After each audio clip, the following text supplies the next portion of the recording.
I've never seen anybody, do a particularly good job of interviewing Trump. There's been, maybe one or two over the years at most.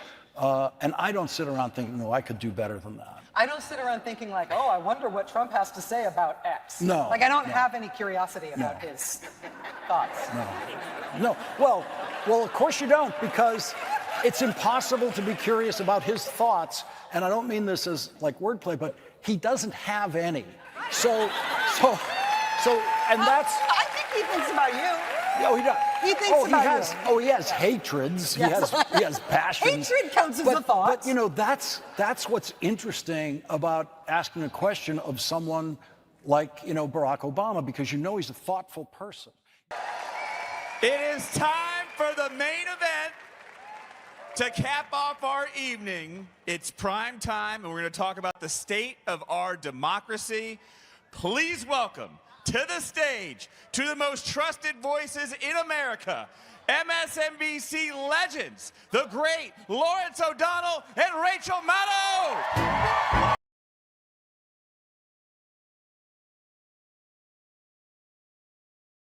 I've never seen them before. There is a story behind these shoes. Oh, good. When I first moved to New York to take my first New York job, it was at Air America Radio. Has anybody ever heard of it? Not the CIA airline that was a different thing. It was a weird naming idea. Air America, check the Wikipedia page. There's a big disambiguation thing. It was really weird. I worked overnights on Air America, and I had a long subway commute to my overnights. And one time on the subway, I had my dress-up shoes with me, because I had to dress up for a thing that was happening at work, and I fell asleep on the subway. And when I woke up, somebody had stolen my shoes. And I told this story somewhere in an interview, and so I was like explaining why I was wearing sneakers at a thing, and somebody mailed me these shoes. Oh. And I don't know who it was. They remain my only hard shoes. Okay. And that was 2004. And these have been 21 years. Okay.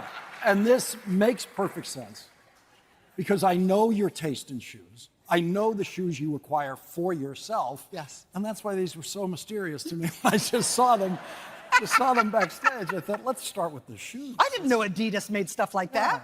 Yeah. Yes.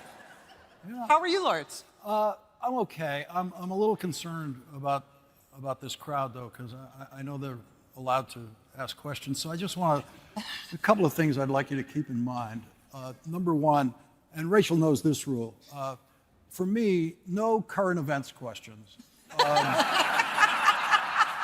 By which I mean anything that happened after 11 p.m. on Thursday. I have no idea, okay? It's both lazy and for mental health. I just have nothing to do with the news on the weekends. And the other thing is, no questions about Donald Trump. Okay? No, I have never been indicted. I'm on, and I am so proud of that. I mean, that was not a certain thing, okay?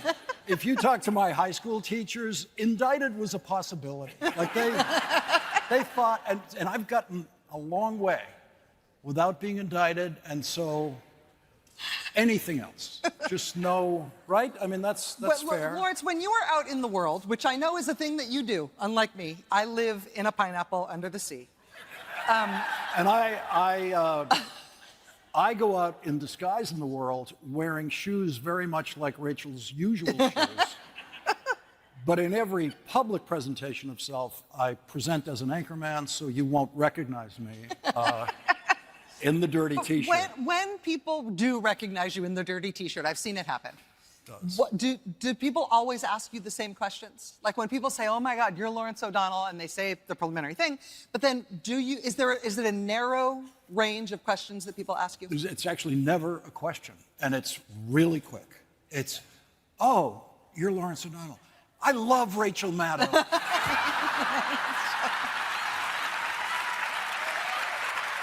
And I say, I say, I do too. What's your name? And I collect those names and I present them to Rachel secretly on Mondays. I send her a little note with all the names that I picked up that weekend who love Rachel Maddow. All right, well, I'm going to ask you a question that I was asked to ask you by my mom, who, as you know, loves you. My mom likes me, but she really loves my girlfriend, Susan, and she has a real crush on Lawrence. And this comes up a lot. A lot.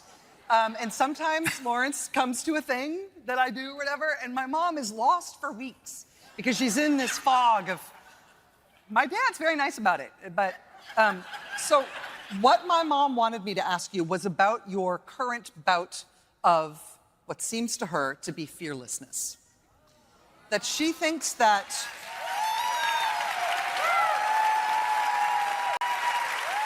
we are all fans of yours. We have all followed you for a very long time.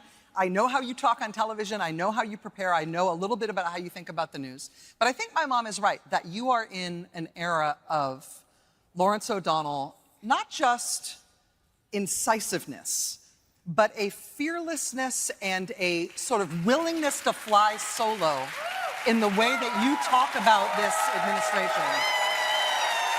That Something is happening in the United States, and most people don't even realize it yet. Institutions that were supposed to be unshakable are wobbling. Norms that were once untouchable are being questioned. Even systems designed to protect democracy are under stress. The biggest shock is that the person at the center of it wasn't ready for what was coming. Watching this segment from Maddow and O'Donnell, one question keeps coming up. How fragile is our democracy really? And if it's this fragile, what happens if the pressure continues to build? What are the consequences for politics, the economy, and for every citizen who assumes the rules are still being followed? I'm going to break down everything that stood out in this video, the vulnerabilities, the warning signs, and the domino effect that almost no one is talking about. By the end, it becomes clear that ignoring this is not an option, and the tension that comes with watching it is exactly what's unfolding in real time. Right from the start, the video sets a question: is democracy functioning as it should? The answer isn't simple. Every analysis builds on one uncomfortable truth: the system is under pressure, more than most people realize, and the person at the center of that pressure isn't prepared. Not for scrutiny, not for resistance, not for the consequences of exposing systemic weaknesses. Watching the segment, you can feel the tension, like standing in a room slowly filling with water. Every word, every reaction, every pause shows that something big is at stake. You might laugh at how unprepared some leaders appear, but the laughter doesn't last long because the consequences are serious. They affect everything: institutions, trust, markets, and global perception. Here's what starts to make you really nervous. The weaknesses aren't obvious. They're subtle, incremental, often invisible. You don't notice them until suddenly the cracks are massive. It's not just the headlines or the scandals. It's the slow erosion of norms, rules bending just enough to create doubt, checks and balances being tested in real time. Watching it makes you ask yourself, if these systems fail, how do we recover? Most people aren't watching. Most people are scrolling past their screens while the system quietly becomes more vulnerable. That's the tension Maddow and O'Donnell build, the fear of what happens if no one pays attention. You might think this is just politics as usual, but it's not. It's politics on steroids, with consequences that affect everyone whether they like it or not. The video makes it obvious that Trump isn't the cause of these vulnerabilities. He's a stress test, exposing weaknesses that have been building for decades. It's like finding a leak in a dam during a storm. The leak didn't cause the storm, but it makes everything worse. Watching it, it's clear the system can bend and adapt, but only if people actively maintain and defend it. The slow erosion of norms isn't dramatic in the moment. One small attack here, one breach there, and it seems manageable. But over months and years, these small breaches accumulate. By the time the public notices, the damage is extensive. It's like forgetting to pay your credit card for a month. Fine for a month, disaster over a year. Political instability doesn't stay political. Markets notice, investors notice, global systems notice.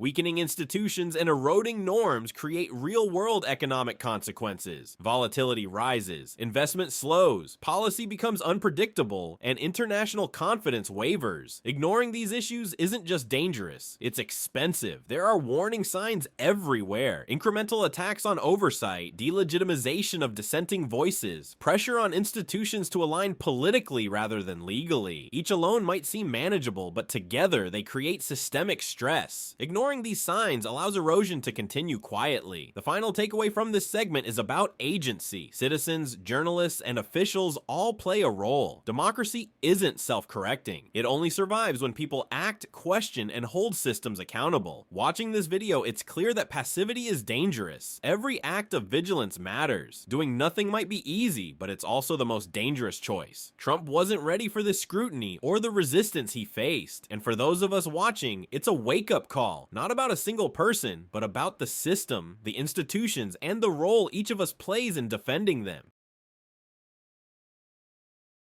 At 10. Yeah, we don't pay people to lie. It's as simple as that. And you don't get invited back if you do. I used to do, if you go back into the 90s in TV, I used to do the McLaughlin Group, which is actually the original model of this kind of debate chat show. And I was doing it with Republicans, Pat Buchanan and Tony Blankley in the 1990s. And we were disagreeing. Eleanor Cliff's sitting beside me, and she's liberal, disagreeing with Pat Buchanan. But, backstage, we were completely friendly in every way because no one was lying. Tony Blankley wouldn't sit there and lie to me, about what Newt Gingrich did. And Buchanan, he wouldn't lie about what Reagan did. He'd actually chuckle about it, and so people weren't doing that, and it was spirited. It was fun to do, but unfortunately, it was a model that everyone could see. Hey, that's easy programming. Yeah. Let's just do that with expansion teams, And what happens with the expansion teams? The game just gets worse and worse, and you get to a point, certainly during the first Trump years, where you had to stare at some of this and realize, hey, wait a minute. They're paying people to lie on TV. Yeah. And it's one thing to bring in a guest from Trump world who you're not paying, but you bring in the guest and the Trump world guest lies and deal with it. By the way, it's why I stopped doing it. I stopped inviting Trump world guests in during the first Trump presidential campaign. The last one I had was just sitting there lying for Trump, and I just thought, I don't know how to counter it because it's this mad flow of crazy stuff. Yeah. Do you want me to play Trump? Play Trump. Guess he doesn't know how to act. I don't know. Okay. Yeah, now, sorry. Bear with me because the first two words I'm going to say are going to be the most difficult words to say in this. Mr. President. Lawrence. I can't do a Trump. I can't do impressions. Yeah. What is a tariff?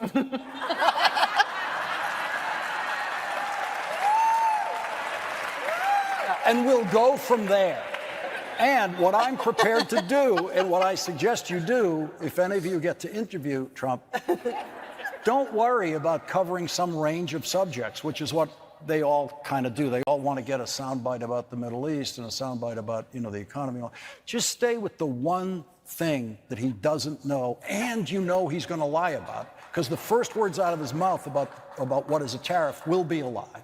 And then eventually, you get to who actually pays the tariff, and he'll lie some more, and you just stay with that. That's the way.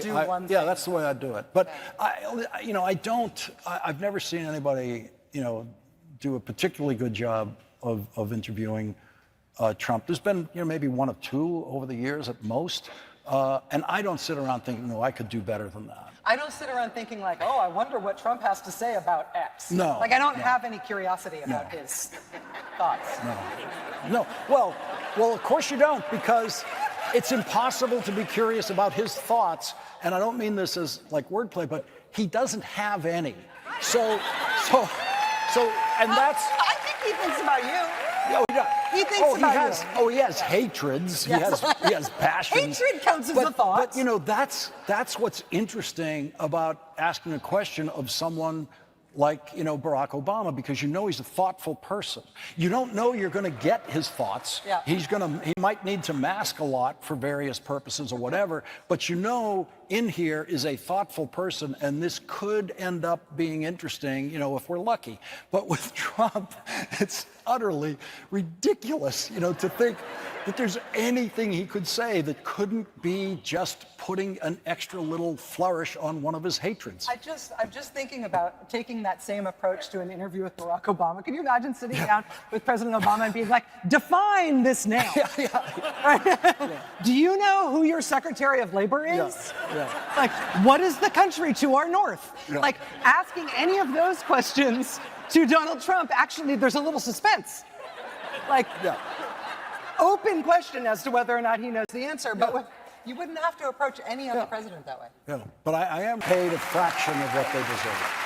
The next question is about another part of Lawrence's life. Your insight into the Congress is excellent, says Elena from Staten Island. Obviously, you have a history of working in the Senate. What do you think are the major differences for congressional staffers now rather than when you were there? Okay. First of all, Staten Island is my favorite borough. And I mean that. It's where I bought my last Harley Davidson at Staten Island Harley Davidson. I had to give it up when my child was born because, you know, I had to live. And but I miss Staten Island. So my job, there's someone there, right, who has the business cards that I used to have: staff director of the Senate Finance Committee, staff director of the Committee on Environment and Public Works before that, you know, chief of staff to a senator, that sort of thing. Those job titles exist, and the jobs don't exist. Those legislative jobs, especially, because they don't legislate that way anymore. They don't govern. You know, the committees don't govern, the members don't govern. The stuff that gets passed is passed through this horrible centralized thing that's kind of run out of the Speaker's office and the Majority Leader's office of each body. And the members now are, you know, they're like silent jurors who just get to vote, you know, in the end, and they vote the way they're told. And the work we were doing there was just the most important work I've ever done and will ever be close to. And it was so real, and it was so powerful, and sometimes in real granular detail, and other times in bigger shapes, you know, of things like, you know, what should the top income tax bracket be? What should the bottom bracket be in a giant, you know, budget bill, along with Medicaid, Medicare issues that were all in the jurisdiction of the Finance Committee. Welfare was there, Social Security, everything.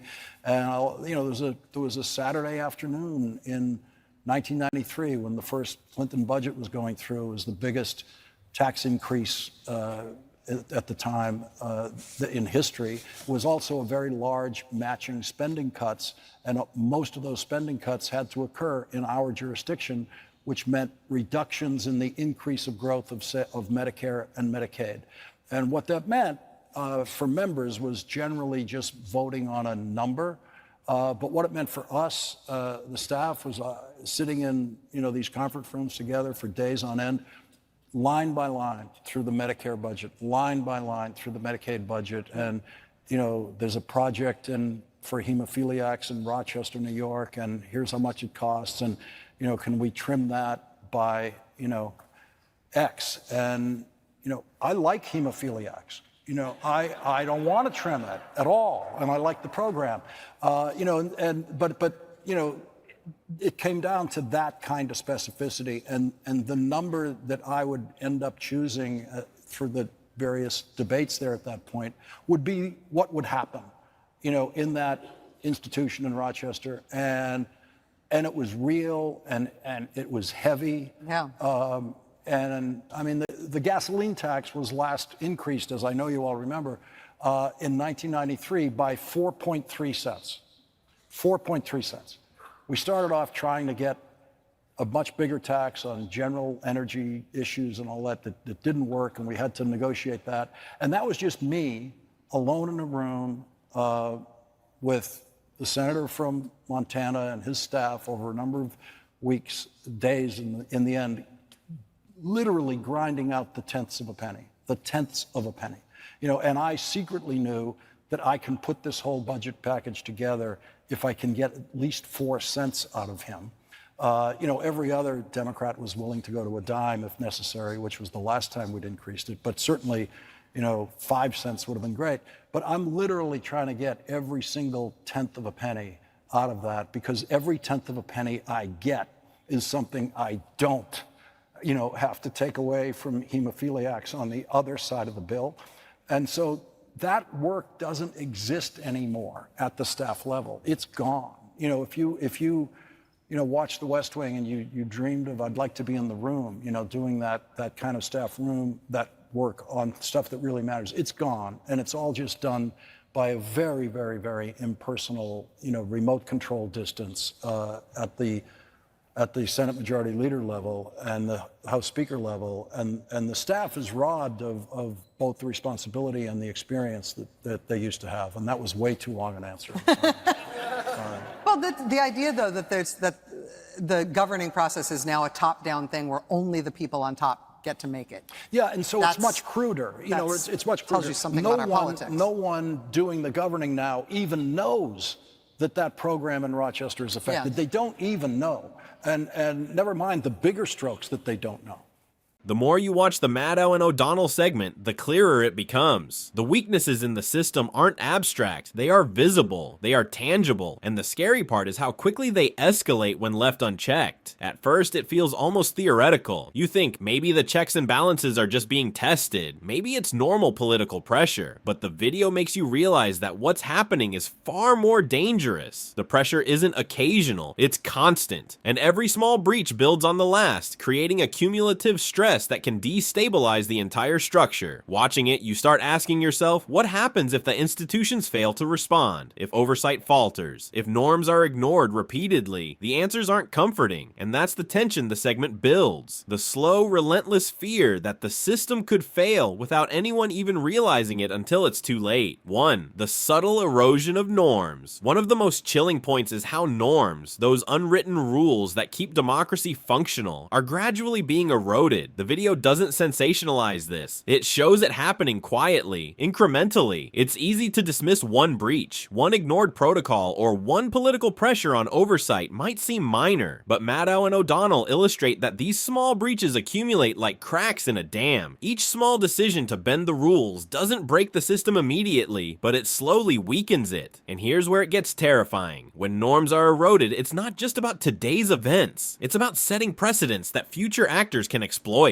One person's bend of the rules becomes the justification for the next person to push further. By the time the public notices, the shift is significant. It creates a dangerous cycle. And watching the video, you can feel the tension rising because the consequences are not hypothetical. They're inevitable if left unchecked. 2. The stress test of institutions. Trump, intentionally or not, acts as a stress test for American institutions. And the video makes this clear. The courts, Congress, and oversight bodies are being pushed to their limits. Some withstand the pressure, others falter. This is the part that makes you realize that stability isn't automatic. Institutions don't just function on their own. They rely on active participation, rigorous adherence to norms, and consistent enforcement. When those fail, the system becomes fragile almost overnight. The tension builds as you watch how minor procedural attacks escalate into larger vulnerabilities. What seemed like harmless political maneuvering is revealed to be systemic stress testing, with the outcome still uncertain. And yes, watching this, you start to feel a mix of fear and curiosity. How much can the system handle before it breaks? Are the safeguards enough, or have they already been stretched too thin? 3. Incremental threats are the most dangerous. One of the key lessons from the segment is that incremental threats are often more dangerous than dramatic crises. A sudden, visible attack on democracy gets immediate attention. People notice. Systems respond. But slow, cumulative pressure can go unnoticed until the damage is irreversible. The video shows shows examples of this in action. Policies ignored, oversight challenged, dissenting voices marginalized. Each incident alone seems manageable, but together, they form a pattern that weakens the foundation of democracy. The tension is relentless here. The longer you watch, the more you realize that ignoring these patterns is not just risky, it's catastrophic. And that's what Maddow and O'Donnell make viewers feel. A creeping fear that unless people stay vigilant, the erosion will continue silently and rapidly. 4. Economic implications of political instability. Political instability isn't confined to politics. The moment the system is questioned, markets notice. Investor confidence wavers. Economic decisions become riskier. The video subtly points this out, showing how democratic erosion can have tangible economic consequences. Businesses, investors, and international partners depend on predictable governance. When institutions falter or norms are undermined, uncertainty rises, policies become unpredictable, regulations are questioned, and trust diminishes. Watching this, you can almost see the tension transfer from political observers to financial analysts. The fear isn't just about democracy, it's about economic stability, and that's where the stakes become immediate for everyone, not just politicians. And yes, it's almost humorous in a dark way to think about the chaos. Imagine a market that behaves like a company whose CEO changes the rules every day. It's absurd, but it's happening on a national scale.